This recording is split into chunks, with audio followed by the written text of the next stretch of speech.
I started reaching out to you, Yeah. and I asked you for $1 million, and you told me nah, cause what I'm gonna have to take in return ain't even gonna be worth it. And I stayed independent. I probably would have signed a deal if it wasn't for you.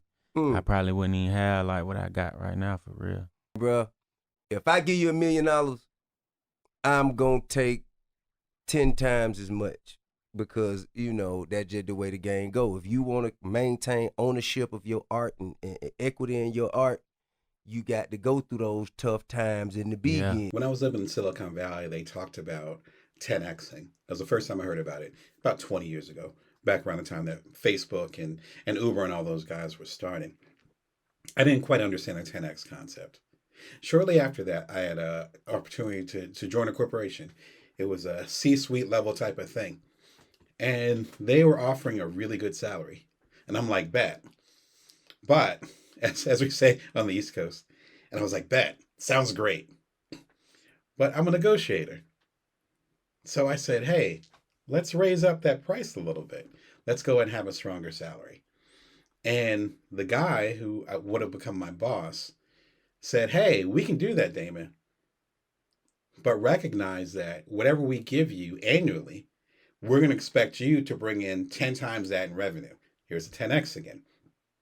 So if we give you $50,000, you're going to have to come back with a half mil in sales. If we give you 100,000, that's $1 million. That's what they're talking about here. There is this concept that when you're giving an advance from these corporations, from these private equity firms, which, way more intense than traditional venture capitalists, and I'm friends with a lot of venture capitalists, is way more intense than that. A lot of them say, we expect this investment, which is what they do when they give you the advance. We expect this investment to be multiplied by 10 to 10x within 3 to 5 years. Hear that. Within 3 to 5 years. So as they talk about in the clip, if you are given a $200,000 advance, the record company or the publishing company, as far as books, I know books more than music, expects to make, what would that be? $2 million in revenue. Not to make you $2 million. They expect to make $2 million off the 200,000 they're giving you. You're talking about marketing, you're talking about the push and all those things. They're expecting 2 mil back. And so that's one of the reasons why being independent, as I've been for several years now, it's way stronger and way more important than we might think. Because we might think, and I was one of those people when I started my career, so I'm not judging you. Like, wow, if I get this publishing deal or if I get this TV deal, I'm set. My family's going to be set. We're good. Let me go and try to get that. At the time, it might have been $100,000. Not knowing until I got some mentorship much later that it's like, oh, that means I need to bring in, if it's annual salary, $1 million a year. The point is this: when it comes to that, is that the kind of pressure that you want to put on your art? One. And number two, can you handle that kind of pressure from a $1 billion organization?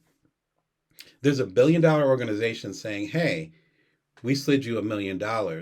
We expected to make at least 10 mil on this, and your album flopped. That book was not a bestseller. What are you going to do about it? We have a multi book or multi project deal. You better hit this next one out the park. In some cases, they fire you, kill the contract. In some cases, they expect the money back. It's called recouping, whether you're working with them anymore or not.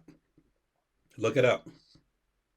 So, if you're new to whatever you're doing, your new art form, your new side hustle, take advantage of that. You have the opportunity to give space to grow for your art, for your money, for your ownership. Because if they're giving you $1 million, they're going to be owning it more than likely, particularly with traditional corporations. Again, you have more power than you think as a small, or as I prefer to say, independent creator. You can create when you want, You can build your audience organically. You can build the grassroots energy, as I talk about a lot on Bring Your Worth TV. There's more opportunities for you than ever. Don't think that it's the easy route to get the bag, to get the advance, because it's not. In some ways, it's harder. And in some ways, you're going to have a harder time creating because of those outside pressures, financial and otherwise, even though it might be a slight reprieve to your bank account. What are you waiting for? Start creating. You already have all the tools that you need.